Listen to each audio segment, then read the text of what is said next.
Hey everybody, Professor Durrell here, and I am going to briefly walk you through how to pour up your stone dental models from your alginate impressions. I'm going to walk you through the materials you'll need to get started. So the first thing you're going to need are your alginate impressions. Mine, you can see here, are wrapped in wet paper towel and enclosed in this plastic bag, and that's going to help ensure that I keep a 100% humid environment for the impressions. This is going to allow them to stay the same size and shape that they normally would in the patient's mouth. I am going to need some water. I will also need a couple of mixing bowls. One should also suffice just fine. You will need a stone spatula or a plaster spatula. This is going to help incorporate the stone and help add a little bit of stone material into the impression. I also like to have a alginate spatula as well. There's a little bit more added flexibility to the spatula, so sometimes I think mixing and incorporating the stone is a little bit easier done using this spatula. You also need a dental vibrator. This vibrator is going to help remove air bubbles that are in your dental stone. You need your dental stone material. The type that we're using is buff, and that is the color. It sets in about 11 to 14 minutes, so set time is pretty quick.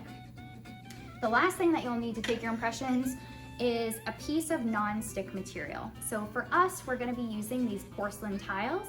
These porcelain tiles are non-stick, and they also do not absorb any moisture, which is very important. So we don't want any excess moisture wicked out of our models, and we want them to be able to be removed very easily, and this will allow us to do that. So when you're ready to start pouring up your model, you're going to want to scoop a little bit of stone into your bowl.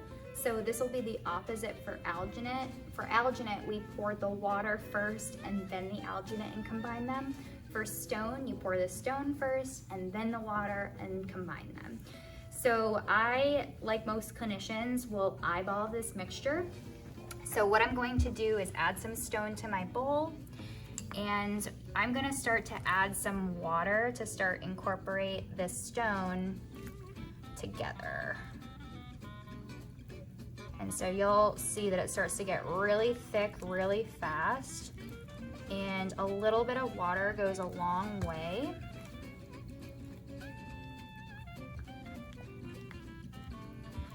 And so this is generally when I like to pick up the bowl, and I'll really start to scoop from the bottom, kind of like you're folding in ingredients for a cake. Our goal is to create a homogeneous mixture that does not have any lumps or bumps or no dry stone.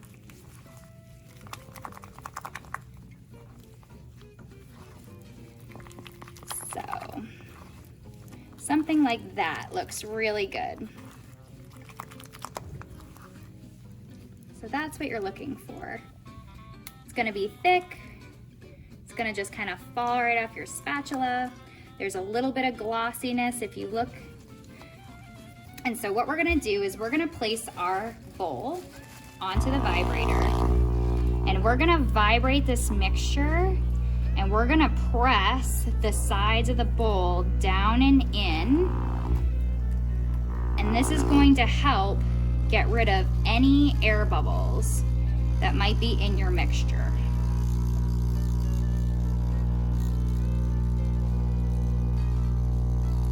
You can see those air bubbles starting to come out. We'll do one more squeeze with our bowl just to make sure there's nothing left in there. And we'll go ahead and we'll turn this off. We'll put our bowl aside. And what we're gonna start doing is we're gonna start to fill our alginate impression. I'm gonna turn the vibrator on, and I'm going to lay the edge of my impression tray on the edge of the vibrator. I also like to put my finger underneath for extra stability, and don't worry, those vibrations will go right through your finger onto the tray. So I'm gonna hold it at a little bit of an angle because I'm going to add my material at this end and I want it to flow down this way. So you're always gonna add your material in the same place and you're going to allow it to flow down and fill every crevice of the tooth. And if you need to add a little bit more, you can add a little bit more.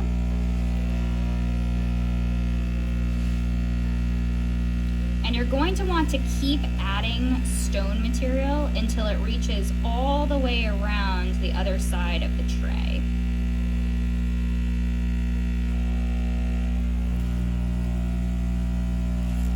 Once it reaches the other side of the tray, I'm going to lay the impression flat and I'm going to allow the rest of the bubbles to vibrate out. Once they start to vibrate out, I'm going to lay a little bit more material right across the top here. We're going to help fill in some of these gaps. And once I've got that material vibrated, we're going to switch off this guy and we're going to place this right here just to hang out for a few seconds. When you're ready, you're going to grab your second tray. You're going to turn your vibrator on again. And again, you're going to hold the edge of your tray and you're just going to allow for this material to start to run in and around all of these teeth.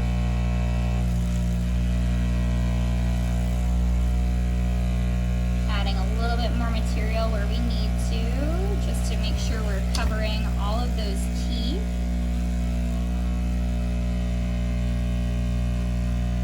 Making sure we don't have any more air bubbles.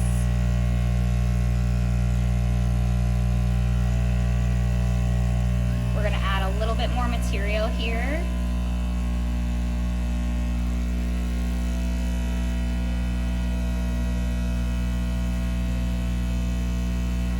Get those last few bubbles out of here.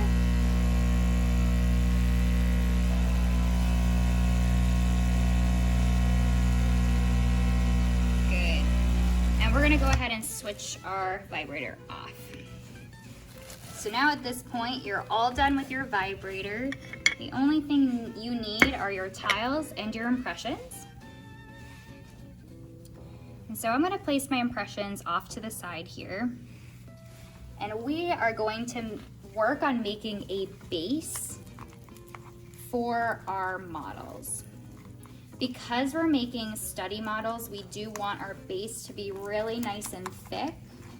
So you're kind of looking for about 1 inch in depth for your base. And the closest thing I think that it resembles to is like one of those big fudgy brownies in the grocery store.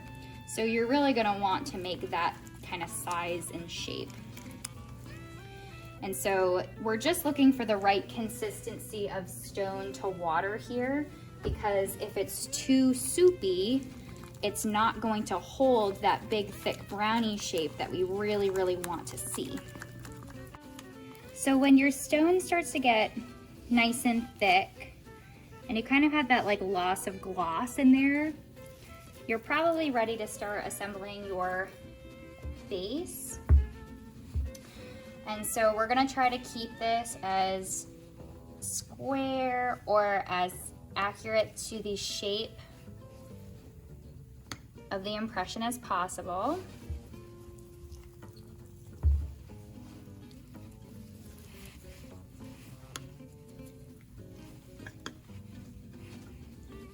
And we're just gonna keep adding so that we can build our height.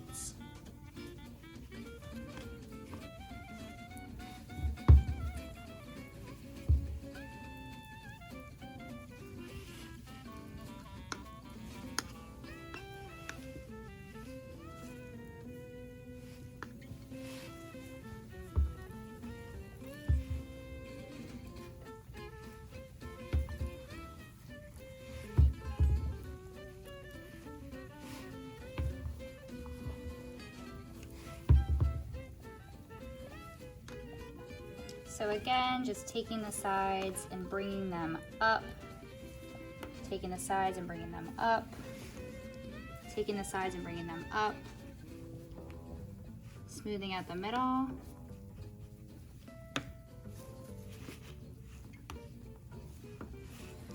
Smoothing out the middle, taking the sides and bringing them up, sides up, sides up, sides up, and again, just smoothing down that middle section. I'm gonna see if I can add just a little bit more to this one. So I can just give it a little bit more height. Add just a little bit more to the middle. Come right to the side and bring it up. Come right to the side and bring it up.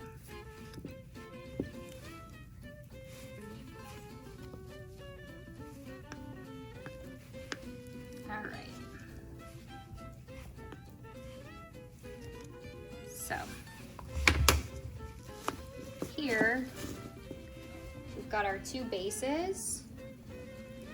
And so what we're going to do is we are going to invert both of our impressions onto the base, and we're just gonna make sure that they're sitting nice and flat.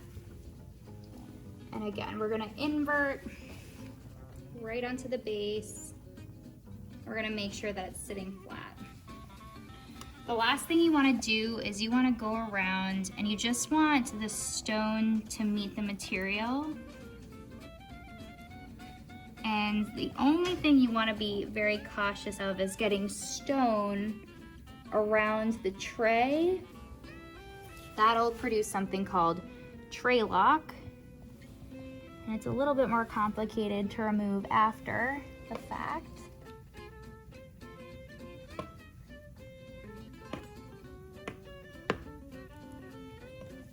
And so what I'm doing here is I'm just meeting the back of the model here. So you're gonna take some of this material and you're just gonna bring it up and smooth it out. Bring it up and smooth it out.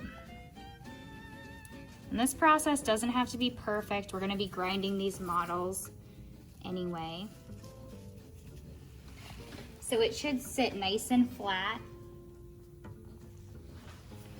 And none of the stone should be blocking the tray in. Looks good. So we're gonna do the same thing with the top.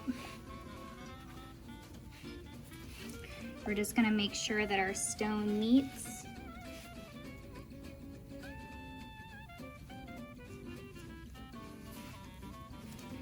This is all nice and smooth.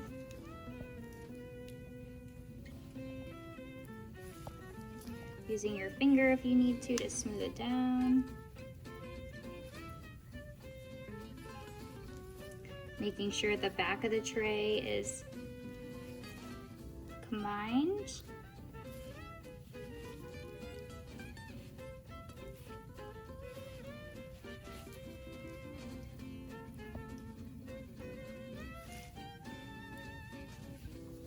All right, and you can see our max layer impression is sitting nice and flat as well.